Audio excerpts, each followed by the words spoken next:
பாரதிய ஜனதா கட்சி சமூக நீதிக்கு எதிரான கட்சி. நான் 2009 இதே தொகுதியில் நாடாளுமன்ற உறுப்பினராக வெற்றி பெற்றதும் நான் போனதும் முதலில் செய்த வேலை என்ன தெரியுமா? இந்தியாவிலேயே அதிகமான மருத்துவக் கல்லூரிகள் இருக்கிற மாநிலம் தமிழ்நாடு, அதிகமான மாணவர்கள் எண்ணிக்கை கொண்ட மாநிலம் தமிழ்நாடு. மருத்துவ மாணவர்கள் எப்படி வன்னியர்களுக்கு எதிராக இருக்கும், இது எப்படி ஓபிசிக்கு எதிராக இருக்கும்? இன்றைக்கு இந்தியா முழுவதும் 12,000 பேர் மருத்துவம் படிக்கக்கூடிய வாய்ப்பு ஓபிசி பிள்ளைகளுக்கு கிடைத்திருக்கிறது என்றால் அதற்கு திருமாவளவன் ஒரு காரணம், மறந்துவிடக் கூடாது.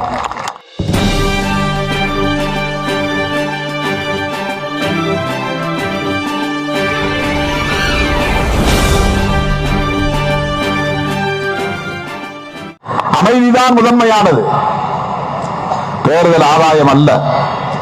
சமூக நல்லிணக்கம் தான் முதன்மையானது, தனிப்பட்ட திருமாவளவனின் வெற்றி அல்ல.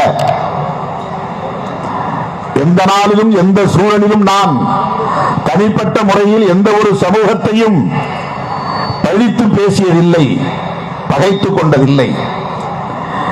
பிஜேபியை விமர்சிக்கிறோம் என்றால் ஒட்டுமொத்த இந்துக்களை விமர்சிக்கிறோம் என்று பொருள் அல்ல. பாட்டாளி மக்கள் கட்சியை விமர்சிக்கிறோம் என்றால் ஒட்டுமொத்த வன்னியர்களை பழித்து பேசுகிறோம் என்று பொருள் அல்ல. அது கட்சிகளுக்கு இடையிலான முரண்பாடு, பாரதிய ஜனதாவுக்கும் திமுகவுக்கும் இடையிலான முரண்பாடு, பாரதிய ஜனதாவுக்கும் விடுதலை சிறுத்தைகள் கட்சிக்கும் இடையிலான முரண்பாடு. அது இந்து சமூகத்திற்கு எதிரான அரசியல் அல்ல. அப்படி பாஜக திசை திருப்புகிறது. அதுபோலத்தான் ஒரு காலத்தில் விடுதலை சிறுத்தைகளுக்கு எதிரான கருத்து இங்கே விதைக்கப்பட்டது. அதைத்தான் அண்ணன் திரும்ப திரும்ப சொல்லுகிறார். திருமாவளவன் அந்த பிறகு நம்முடைய தொழில் பாதிக்கப்பட்டதா, வியாபாரம் பாதிக்கப்பட்டதா, சமூக அமைதி பாதிக்கப்பட்டதா? அப்படி ஒரு நிலை ஏற்படக்கூடாது என்பதற்காகத்தான் மிகவும் நெளிவு சுழிவாக திருமாவளவன் நடந்து கொள்கிறார், நளினத்தோடு நடந்து கொள்கிறார், முதிர்ச்சியோடு நடந்து கொள்கிறார். எந்த காரணத்தை முன்னிட்டும் சாதி அடிப்படையிலான மோதல் நிகழ்ந்துவிடக் கூடாது என்பதில் கவனமாக இருக்கிறார். இதைத்தான் இங்கே அவருடைய மொழியில் நம் முன்னால் எடுத்து வைக்கிறார். எனக்கு ஓட்டு போட வேண்டும் என்பதற்காக அவர் பசப்பதில்லை, உண்மையை சொல்லுகிறார், யதார்த்தத்தை பேசுகிறார். மனம் திறந்த பேச்சு அன்பு இளவல் வேல்முருகன் அவர்களின் பேச்சு. ஒரு காலத்தில் விடுதலை சிறுத்தைகளை நாங்கள் எதிரும் புதிருமாக நின்று மோத வேண்டிய நிலை இருந்தது உண்மைதான். ஆனால் இன்றைக்கு நாங்கள் மாறி இருக்கிறோம். எங்கள் நலனில் விடுதலை சிறுத்தைகளும் விடுதலை சிறுத்தைகளின் நலனில் தமிழக வாழ்வுரிமை கட்சியும் இன்றைக்கு அக்கறை செலுத்தக்கூடிய அளவுக்கு ஒரு மாற்றம் நிகழ்ந்திருக்கிறது என்பதை இங்கே மனம் திறந்து சொன்னார். அவர் அடுக்கிறார். என்ன அடுக்கிறார்? திருமாவளவன் சமூக நீதிக்கு எதிரானவரா பாஜகவை போல? திருமாவளவன் சாதிவாரி கணக்கெடுப்புக்கு எதிரானவரா பாஜகவை போல? திருமாவளவன் வன்னியர் சமூகத்தின் உள்ளொதுக்கீட்டுக்கு எதிரானவரா பாஜகவை போல? இதற்கு யாராவது பதில் சொல்ல முடியுமா? எந்த காலத்திலும் திருமாவளவன் சமூக நீதிக்கு எதிராக பேசியதில்லை. எந்த காலத்திலும் வன்னியர் சமூகத்தின் உள் ஒதுக்கீட்டுக்கு எதிராக விடுதலை சிறுத்தைகள் பேசியதில்லை. எந்த காலத்திலும் பாமக முன்மொழியக்கூடிய சாதிவாரி கணக்கெடுப்பு கூடாது என்று அண்ணாமலை பேசியதை போல திருமாவளவன் பேசியதில்லை. பாரதிய ஜனதா கட்சி சமூக நீதிக்கு எதிரான கட்சி. விபி சிங் அவர்கள் இந்த நாட்டின் பிரதமராக இருந்த காலத்தில் மண்டல் பரிந்துரையை தூசி தட்டி எடுத்து அதை நடைமுறைப்படுத்துவதற்கான ஏற்பாடுகளை செய்தார். அன்றைக்கு அவருக்கு பக்கத்திலே இருந்து உற்றத்துணையாக இருந்தவர் யார்? ராம்விலாஸ் பாஸ்வான். மண்டல் பரிந்துரையை நடைமுறைப்படுத்தினால் ஓபிசி மக்களுக்கு கல்வி வேலைவாய்ப்பில் இடஒதுக்கீடு வழங்க வேண்டும் என்கிற அந்த பரிந்துரையை நடைமுறைப்படுத்தினால் அதை வரவேற்கிறோம் என்று இந்தியா முழுவதும் காஷ்மீரத்தில் இருந்து கன்னியாகுமரி வரையில் ஒடுக்கப்பட்ட மக்களுக்கான இயக்கங்கள், அம்பேத்கர் இயக்கங்கள் ஆதரவு தெரிவித்தன. மாயாவதி எதிர்க்கவில்லை, பாஸ்வான் எதிர்க்கவில்லை, ராம்தாஸ் அத்வாலே எதிர்க்கவில்லை, கத்தி பத்மராவ் எதிர்க்கவில்லை, தமிழ்நாட்டில் திருமாவளவன் எதிர்க்கவில்லை. அன்றைக்கு மண்டல் பரிந்துரை நடைமுறைப்படுத்திய போது விடுதலை சிறுத்தைகள் தேர்தல் அரசியலுக்கு வரவில்லை. தேர்தல் புறக்கணிப்பை செய்து கொண்டிருந்த காலம் அது. 90 99 வரையில் தேர்தல் அரசியலுக்கு என்னை இழுத்து வந்தவர் ஐயா மூப்பனார் அவர்கள், அண்ணன் நம்முடைய அழகிரி அவர்களும் அதற்கு சாட்சி. அவர்தான் வந்து என்னை பேசினார். அப்போது விபி சிங் அவர்கள் பிரதமராக இருந்த போது ஓபிசி மக்களுக்கான இடஒதுக்கீட்டை மண்டல் பரிந்துரையின் அடிப்படையிலே நடைமுறைப்படுத்துவதற்கு முன்வந்த போது அந்த இடஒதுக்கீட்டை வரவேற்று மதுரையிலே இயக்கம் எடுத்தவன் திருமாவளவன், விடுதலை சிறுத்தைகள் கட்சி. மண்டல் பரிந்துரை வந்தால் ஓபிசி சமூகத்தினருக்கு பயன், எம்பிசி சமூகத்தினருக்கு பயன், குறிப்பாக வன்னியர்களுக்கு பயன். அதை வரவேற்ற இயக்கம் விடுதலை சிறுத்தைகள் கட்சி. ஒரு நாளும் மண்டல் பரிந்துரையை எதிர்த்ததில்லை. அண்மையிலே நான் ஆந்திராவுக்கு போனேன். பிபி மண்டல் அவர்களுக்கு சிலை நிறுவினார்கள். அந்த சிலை நிறுவிய குழு தமிழ்நாட்டிலிருந்து ஒரு தலைவரை அழைத்தது என்றால் அது திருமாவளவனைத்தான் அழைத்தார்கள். நான் தான் போனேன். அந்த சிலை திறப்பு விழாவிலே பங்கேற்று உரையாற்றினேன். அதே கையோடு நான் கேசிஆர் அவர்களை பார்த்தபோது பிபி மண்டல் அவர்களுக்கு சிலை நிறுவ வேண்டும் என்ற வேண்டுகோளை வைத்தேன். பிபி மண்டல் யார்? அவர் ஷெட்யூல் காஸ்ட் ஷெட்யூல் ட்ரைப்ஸ் இடஒதுக்கீட்டுக்காக குரல் கொடுத்தவர் அல்ல. OBC other backward classes, BC MBC மக்களுக்கு இடஒதுக்கீடு வேண்டும் என்பதற்காக நிறுவப்பட்ட ஆணையத்தின் தலைவர். அவருடைய பரிந்துரையை நடைமுறைப்படுத்தியதால் தான் இன்றைக்கு ஓபிசி மக்கள் இடஒதுக்கீட்டு பயனை அடைய முடிகிறது. அந்த பிபி மண்டலுக்கு சிலை வைக்க வேண்டும் என்று தெலுங்கானா போய் கேசிஆரிடம் மனு கொடுத்தவன் திருமாவளவன். அந்த பிபி மண்டலுக்கு சிலை வைக்க வேண்டும் என்று தமிழ்நாடு வந்து தமிழ்நாடு முதலமைச்சர் அண்ணன் தளபதி அவரிடத்தில் மனு கொடுத்தவன் திருமாவளவன். நான் போய் கொடுத்தேன். ஆனால் ஒருபடி மேலே போய் நம்முடைய முதல்வர் அவர்கள் பிபி மண்டலை விட அந்த பரிந்துரையை நடைமுறைப்படுத்தியவர் சமூக நீதி காவலர் விபி சிங் அவர்கள் தான் என்று விபி சிங் அவர்களுக்கு மாநில கல்லூரி வளாகத்திலே சிலை திறந்தவர் தளபதி ஸ்டாலின் அவர்கள், தமிழக முதல்வர் அவர்கள். விபி சிங் அவர்களுக்கு சிலை வைக்கக்கூடிய ஒரு சூழல் கனிந்ததற்கு விடுதலை சிறுத்தைகள் கொடுத்த கோரிக்கை மனு ஒரு காரணம். அதை யாரும் மறுக்க முடியாது. பிபி மண்டலுக்கு சிலை வைக்க வேண்டும் என்று பிஜேபி குரல் கொடுப்பானா? இந்த செய்தியை மட்டும் சொல்லி நான் முடிக்க விரும்புகிறேன்.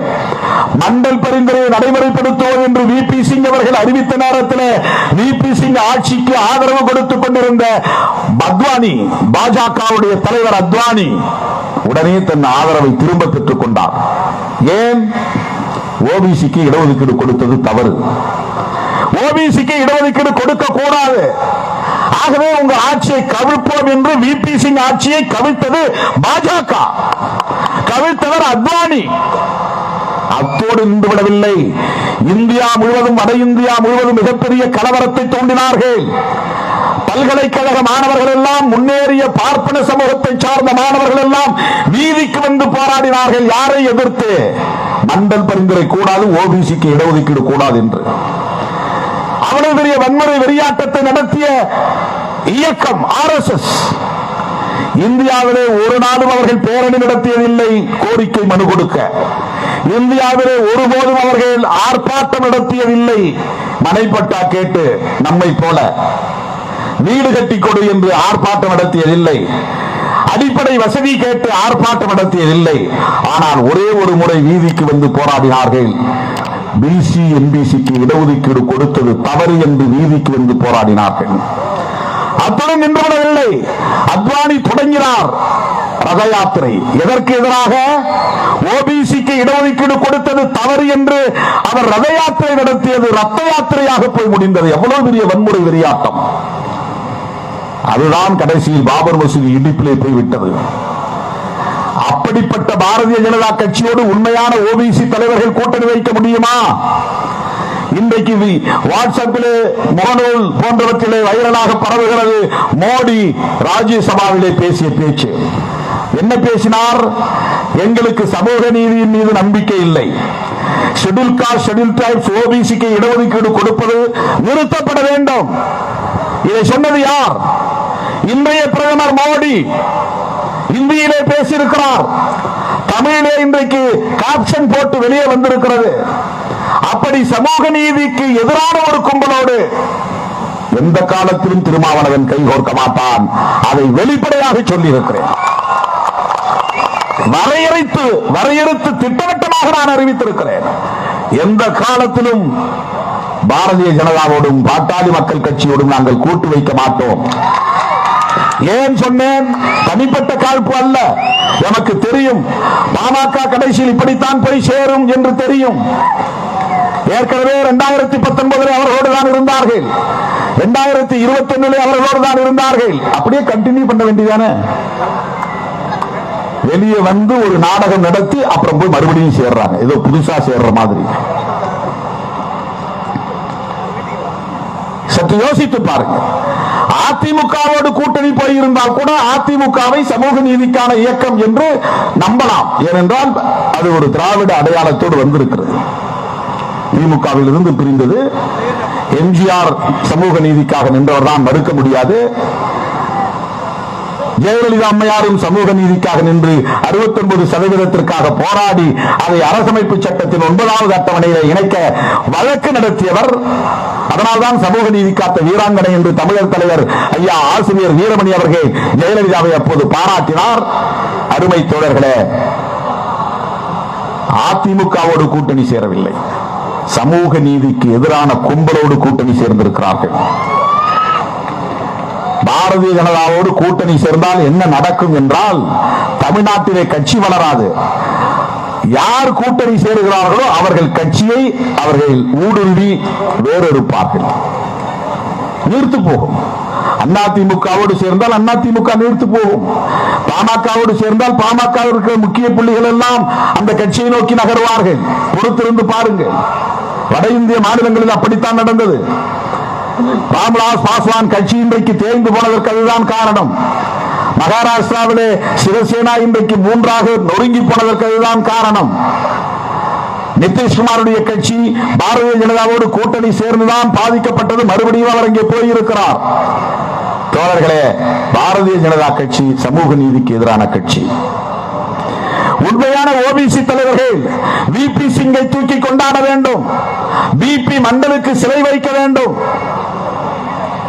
இதெல்லாம் நாளைக்கு நான் ஓட்டு கேட்க போகிறேன் என்று செய்யவில்லை. ஓபிசி மக்களிடத்தை சொல்லி காட்ட வேண்டும் என்பதற்காக செய்யவில்லை.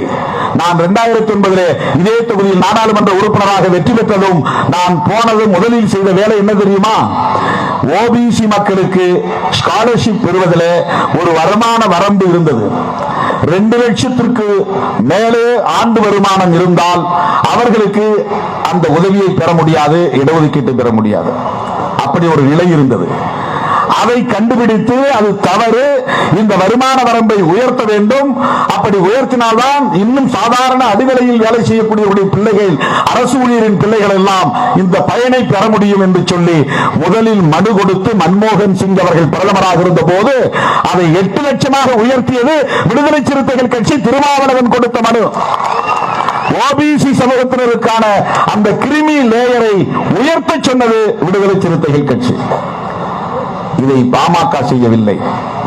நான் எப்படி ஓபிசி மக்களுக்கு எதிராக இருக்க முடியும்? எம்பிசி மக்களுக்கு எதிராக இருக்க முடியும்?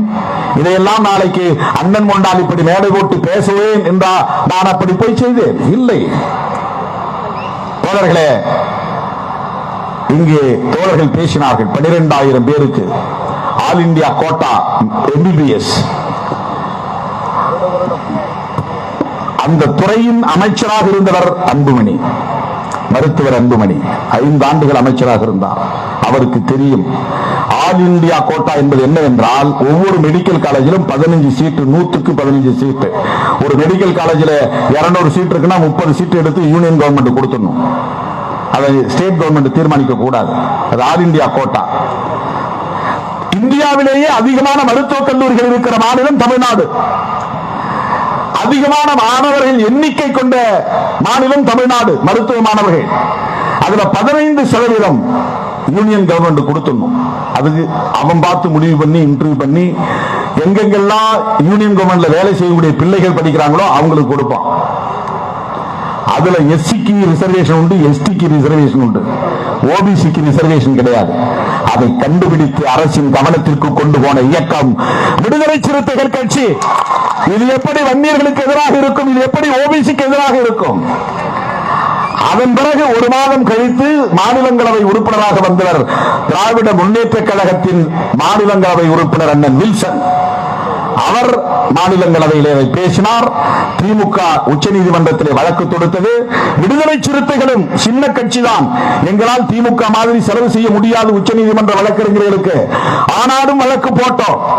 ஓபிசிக்கு ஆல் இந்தியா கோட்டாவிலே ரிசர்வேஷன் வேண்டும் என்கிற அந்த வழக்கில் விடுதலை சிறுத்தைகளும் பங்கேற்றது. இன்றைக்கு இந்தியா முழுவதும் 12,000 பேர் மருத்துவம் படிக்கக்கூடிய வாய்ப்பு ஓபிசி பிள்ளைகளுக்கு கிடைத்திருக்கிறது என்றால் அதற்கு திருமாவளவன் ஒரு காரணம், மறந்துவிடக் கூடாது. எப்படி இவன் வன்னியர் சமூகத்துக்கு எதிராக இருக்க முடியும்? எப்படி இவன் ஓபிசி சமூகத்திற்கு எதிராக இருக்க முடியும்? எனக்கு அந்த பார்வை கிடையாது. தவறாக ஒரு தோற்றம் உருவாக்கப்பட்டது, சித்தரிக்கப்பட்டது. ஒரு காலத்திலும் எனக்கு அந்த புத்தி கிடையாது. தேர்தல் அரசியலுக்கு வருவதற்கு முன்பே மண்டல் பரிந்துரையை ஆதரித்து மதுரையிலே பேரணி நடத்தியது விடுதலை சிறுத்தைகள் கட்சி. அப்பெல்லாம் நான் எலெக்ஷன்ல நிற்புங்கிற கற்பனை கூட நான் செய்யல. எலெக்ஷனே வேண்டாம், தேர்தல் பாதை திருடர் பாதை என்று மேடைக்கு மேடை பேசியவன் நான். பொது வாழ்க்கைக்கு வருவது பதவிக்காக அல்ல, பரிசுக்காக அல்ல, தொண்டு செய்வதற்காக. அதனால் தேர்தலை அன்றைக்கு புறக்கணித்தோம். அருமை தோழர்களை இப்படி அடுக்கிக் கொண்டே போகலாம். என்னால் ஓபிசி சமூகத்தினருக்கு எந்த சூழலிலும் எப்போதும் பாதிப்பு வந்ததில்லை, பாதிப்பு வராது. அதைத்தான் நான் சொல்ல முடியும். அப்படி ஒரு சித்தரிப்பை உருவாக்க முயற்சிக்கிறார்கள் என்பதற்காக இந்த விளக்கத்தை நான் சொல்லுகிறேன். அருமை தோழர்களே, அண்ணன் அவர்கள் மேற்கொண்டிருக்கிற முயற்சி அகில இந்திய அளவில் அவர் முன்னெடுத்திருக்கிற முயற்சி வரலாற்று முக்கியத்துவம் வாய்ந்தது. இதை மட்டும் சொல்லி நான் முடிக்கிறேன். நான் 10 ஆண்டுகளாக மோடியை பிரதமர் வேட்பாளராக அறிவித்த நாளில் இருந்து நாட்டுக்கு ஆபத்து ஆபத்து ஆபத்து என்று அடிவயிறு எரிய எரிய பேசிக் கொண்டிருக்கிறேன். எந்த மேடையில் பேசினாலும் தமிழ்நாட்டிலே திமுகவுக்கும் அதிமுகவுக்கும் தான் போட்டி. பிஜேபி 0. தமிழ்நாட்டில் பிஜேபிக்கு ஒன்றும் கிடையாது. நாளைக்கு பிஜேபி வாங்க போகிற வாக்குகள் எல்லாம் பாமகவால் கிடைத்த வாக்குகளாக இருக்குமே தவிர அந்த கூட்டணியில் சேர்ந்திருக்கிற சமூக வாக்கு வங்கி கொண்டவர்களின் வாக்குகளாக இருக்குமே தவிர அது பிஜேபி வாக்கு கிடையாது. இப்ப பாரிவேந்தர் ஓட்டு வாங்கினால் அது பிஜேபி ஓட்டாது, அவருக்காக அந்த சமூகம் அளிக்கிற வாக்கு. ஏசி சண்முகம் வாங்கினால் அந்த ஓட்டு பிஜேபி ஓட்டா, ஏசி சண்முகத்திற்காக அவர் பெறப்போகிற வாக்கு, அது பிஜேபிக்காக கிடைக்க போகிற வாக்குகள் அல்ல. தென்காசியிலே ஜான் பாண்டியன் ஓட்டு வாங்கினால் அந்த ஓட்டு பிஜேபிக்காக போடுகிற ஓட்டு அல்ல, அது ஜான் பாண்டியனுக்காக கிடைக்கிற ஓட்டு. இதையெல்லாம் கணக்கு பண்ணி நாளைக்கு பிஜேபி இத்தனை சதவீதம் வந்துவிட்டது என்று கணக்கு காட்ட பார்க்கிறார்கள். பாட்டாளி மக்கள் கட்சியின் ஆதரவால் சில இடங்களில் அவர்கள் ஓட்டு வாங்க போகிறார்கள், அவ்வளவுதான். அவர்களை வளர்ப்பதற்கு பாமக துணை போகிறது. நம்முடைய அன்பு வேட்பாளர் விஷ்ணு பிரசாத் அவர்கள் உங்களுக்கு யார் என்று தெரியும். அண்ணன் சொன்னார் உறவு முறை என்று, வேறொன்றும் இல்லை. அன்புமணி அவர்களின் மைத்துனர் தான் அவர். மருத்துவர் அன்புமணி அவர்களின் துணைவியார் இருக்கிறாரே, தருமபுரியில் போட்டியிடுகிற சௌமியா, இவருடைய உடன் பிறந்த அக்கா.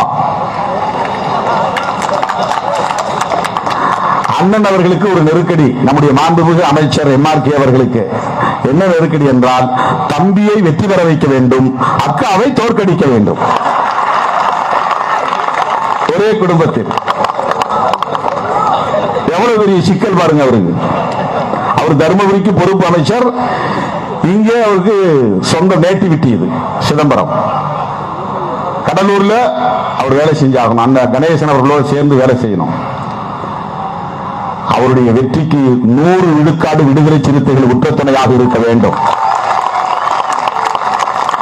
ரொம்ப அருமையா பேசக்கூடியவரதான் அண்ணன் நம்முடைய அமைச்சர் சிவசங்கர சொல்லிட்டு இருந்தேன்.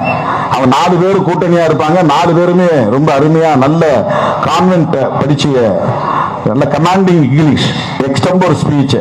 BVN செந்தில்குமார், கௌதம சிகாமணி, நம்முடைய விஷ்ணு பிரசாத் ரொம்ப அருமையா பேசுவாங்க.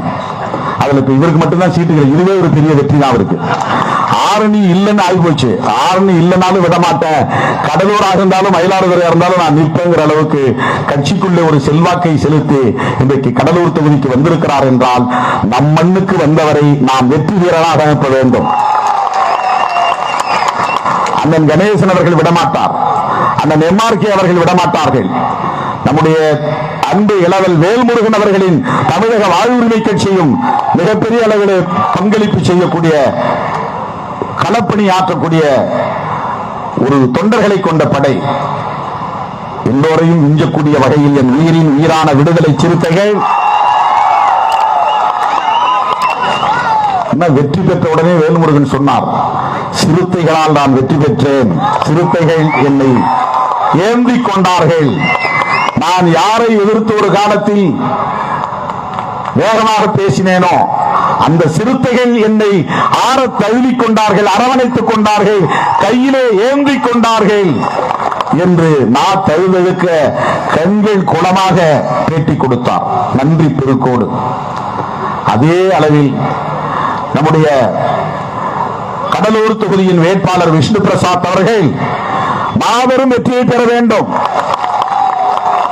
மாபெரும் வெற்றியை பெற வேண்டும். 40க்கு 40 நாம் வெற்றி பெறப் போகிறோம். இந்தியா என்கிற கூட்டணியின் தொடக்க புள்ளியை தொட்டு வைத்தவர் அண்ணன் தளபதி அவர்கள். இந்த கூட்டணி உருவாவதற்கு அவர்தான் காரணம். இன்றைக்கு இந்தியாவை தன் காலடிகளால் அளந்து தெற்கிருந்து வடக்கே, கிழக்கிருந்து மேற்கே, குறுக்கும் நெடுக்குமாக நடந்து இந்தியாவை, இந்திய மக்களை சந்தித்திருப்பவர் இளம் தலைவர் ராகுல் காந்தி அவர்கள். நல்ல முற்போக்கு சிந்தனையாளர். காங்கிரஸ் கட்சியில் ஒரு ரேடிக்கல் திங்கர் யார்? ராகுல் காந்தி அவர்கள். சமூக நீதியின் மீது பிடிப்புள்ளவர், விளிம்பு நிலை மக்களின் விடுதலையில் அக்கறை உள்ளவர், முற்போக்காக சிந்தித்து செயல்படக்கூடிய ஆற்றல் வாய்ந்தவர். எனக்கு தெரிந்து மக்கள் சீனம் கண்ட மாவோவுக்கு பிறகு மாபெரும் நெடிய பயணத்தை நடத்தி வெற்றி கண்டவர் ராகுல் காந்தி அவர்கள்தான். இது சாதாரணமான சாதனை அல்ல. இந்திய அரசியல் வரலாற்றில் வேறு எவரும் செய்ய முடியாத ஒன்றை ராகுல் காந்தி செய்து முடித்திருக்கிறார். தன் கால்களால் நடந்திருக்கிறார், அளந்திருக்கிறார் இந்திய மண்ணை. கன்னியாகுமரியிலிருந்து காஷ்மீருக்கு, நான் கன்னியாகுமரிக்கும் போனேன், காஷ்மீருக்கும் போனேன். தளபதிதான் தொடங்கி வைத்தார்.